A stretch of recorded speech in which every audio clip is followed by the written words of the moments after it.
Hello दोस्तों, मैं doctor रश्मि त्रिपाठी आपका अपने चैनल लॉ फाइटर्स अकेडमी में स्वागत करती हूं। दोस्तों, आज के सेशन में जो मैं केस लेके आई हूं वो इलाहाबाद हाई कोर्ट का जुलाई का लेटेस्ट केस है।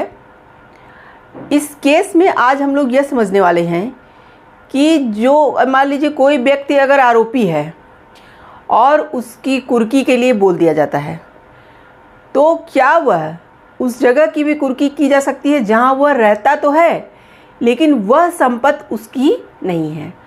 तो आज मामला इसी तरह का था जो इलाहाबाद हाई कोर्ट के सामने आता है कि एक फरार व्यक्ति को जिसकी कुर्की के लिए आदेश दिया जाता है, तो क्या होता है कि कुर्की इसमें यही क्वेश्चन आता है कि क्या कुर्की उस संपत्ति की भी की जा सकती है जहां वह व्यक्ति निवास तो करता है लेकिन वह संपत्ति उसकी नहीं है। तो चलिए आज इस सेशन के माध्यम से हम लोग यह बात विस्तार से जानते हैं और देखते हैं कि इलाहाबाद हाई कोर्ट ने अपने जजमेंट में क्या कहा। जैसा कि जो यह मामला था वह एक जो आरोपी व्यक्ति थे, तो उन आरोपी व्यक्ति को क्या किया गया था, उनके लिए कुर्की का आदेश जारी कर दिया गया था। और कुर्की जहाँ की करने का आदेश जारी किया गया था, जहाँ वो रहते थे, वह संपत्ति उनकी नहीं थी, उनके पिता की थी। तो जब कुर्की का आदेश जारी कर दिया जाता है तो इसी बात पे इनके पिता एक अपील लेकर के इलाहाबाद हाई कोर्ट जाते हैं और उनका ये कहना रहता है कि यह संपत्ति जहाँ पे मेरा बेटा रहता है ये तो मेरी है, मेरे बच्चे की तो है नहीं, तो इस संपत्ति की कुर्की नहीं की जानी चाहिए। तो यह अपील लेकर के वो इलाहाबाद हाई कोर्ट पहुँचते हैं। तो चलिए हम लोग अपना केस आगे कंटिन्यू करें, इससे पहले समझ लेते हैं कि सीआरपीसी के किस सेक्शन में कुर्की के बारे में बताया गया है और ये कुर्की होती क्या चीज़ है।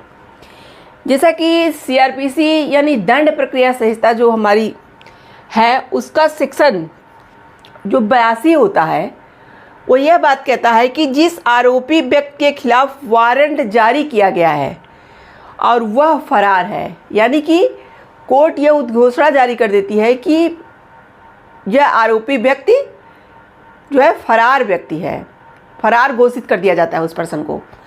जब जिस पर्सन को फरार घोषित कर दिया गया उसका सेक्शन 83 यानी सीआरपीसी का सेक्शन, अब देखिए 82 में उस पर्सन को फरार घोषित किया गया। फरार क्यों कहा गया? क्योंकि जब न्यायालय में उसे बुलाया गया तो उस समय पे उपस्थित नहीं हुआ, वो अपने आप को छिपा रहा था या किसी भी तरह से भागा हुआ था कि किसी के पकड़ में नहीं आ रहा था, तो उस पर्सन को फरार घोषित कर दिया गया था। यह सीआरपीसी का सेक्शन 82 बताती है। और सेक्शन 83 क्या कहती है?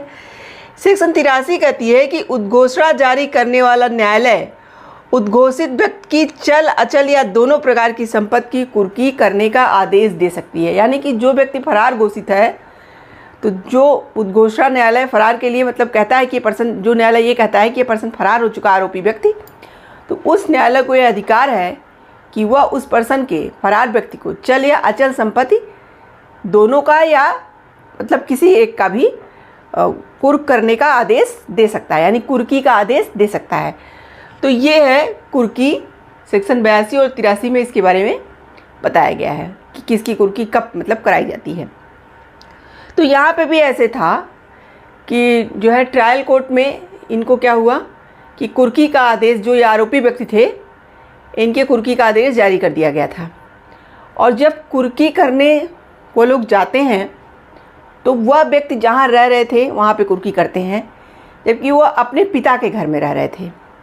तो वही इनके पिता इसीलिए इलाहाबाद हाई कोर्ट में अपनी अपील लेके जाते हैं और कहते हैं कि यह संपत्ति तो मेरी है, मेरे बच्चे की संपत्ति तो है ही नहीं। अब देखिए यहाँ सेक्शन 83 में यह बात कहा गया है कि व्यक्ति की चल या अचल, यानी व्यक्ति की संपत्ति होनी चाहिए। तो व्यक्ति के संपत्ति की बात यहाँ पे की गई है। तो यही बात का मतलब अपील लेकर के इनके पिता इलाहाबाद के हाई कोर्ट के पास जाते हैं और कहते हैं कि यह संपत्ति तो मेरी है, मेरे बच्चे की तो है नहीं, तो यह क्यों कुर्क की जा रही है। अब चलिए हम लोग देखते हैं इलाहाबाद हाई कोर्ट में कौन से जज बैठे थे और उन्होंने अपने जजमेंट में क्या कहा।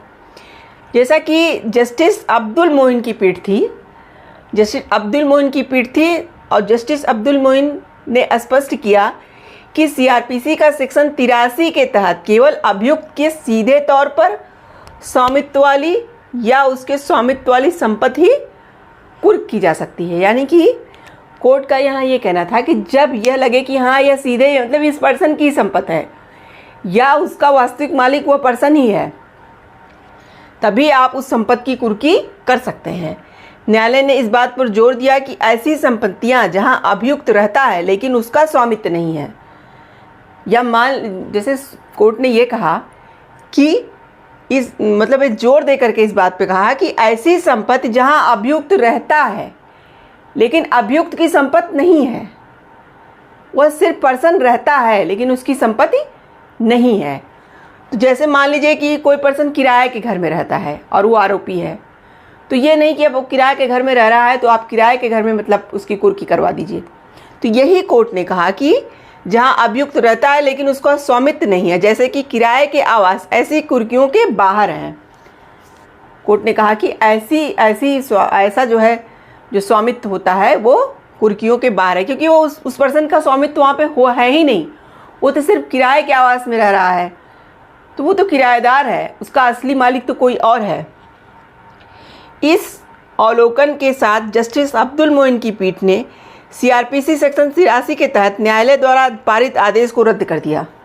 जो न्यायालय ने कुर्की का आदेश दिया था उसे कोर्ट ने वहाँ पे रद्द कर दिया, जिसमें पॉक्सो अधिनियम के तहत आरोपी के पिता की संपत्ति कुर्क की गई थी। कोर्ट ने आपराधिक अपील को अनुमति दी, यानी कि उनके पिता की जो अपील थी उसको अनुमति दे दी, उसे स्वीकार किया और कुर्की के आदेश को रद्द कर दिया गया। देखिए, ये था इलाहाबाद हाई कोर्ट का पूरा जजमेंट। देखिए, इस जजमेंट से हम लोग को एक चीज़ समझ में आई कि कुर्की जब की जाती है तो जो आरोपी होता है, यानी कि जो व्यक्ति फरार घोषित है और जिसके लिए मतलब कुर्की का आदेश जारी किया गया है, वो उसकी ही संपत्ति का होना चाहिए, चाहे अचल हो या चल हो, लेकिन उसकी स्वयं की संपत्ति होनी चाहिए। अगर वो पर्सन किराए के घर में भी रहता है तो क्या वो तो उसका मालिक है नहीं, वो तो किराए के घर में रह रहा है, तो क्या किराए के घर की भी कुर्की हो जाएगी? वही कोर्ट ने कहा कि नहीं, ऐसा नहीं होगा, यह सब कुर्की के दायरे से बाहर की बात है, क्योंकि जब उसमें सेक्शन 83 सीआरपीसी में बात लिखी गई है कि उस व्यक्ति की स्वयं की संपत्ति होनी चाहिए, तो पर्सन की स्वयं की संपत्ति जब होगी तभी तो उसकी कुर्की की जाएगी। तो इसीलिए इस केस में जो है कोर्ट ने, जबकि उनके पिता की ही संपत्ति थी, लेकिन फिर भी वहाँ कुर्की के आदेश को रद्द कर दिया। उस व्यक्ति की खुद की संपत्ति नहीं थी, उसके पिता की संपत्ति थी। देखिए, पिता की संपत्ति पे अब ज़रूरी नहीं है कि पिता अपने पुत्र को वो संपत्ति दे ही, आगे चल के हो सकता है पिता ना दे, वह व्यक्ति अपराधी घोषित हो चुका है, हो सकता है पिता को ना देना हो उसको संपत्ति, ऐसे कुछ कंडीशन है शायद, इसीलिए कोर्ट ने जो है यहाँ पे इस अपील को स्वीकार करते हुए न्यायालय के आदेश को रद्द कर दिया और कुर्की के आदेश को मतलब रद्द करते हुए उनकी अपील को स्वीकार किया। तो ये था आज का पूरा जजमेंट। आशा करते हैं कि आज का जजमेंट आपको पसंद आया होगा। आप मेरे चैनल को लाइक कीजिए, सब्सक्राइब कीजिए, शेयर कीजिए और बेल आइकन को दबाइए, जिससे ऐसे ही नए नए जानकारियों और केसों से मैं आपको अवगत कराती रहूँ। तो थैंक यू वेरी मच।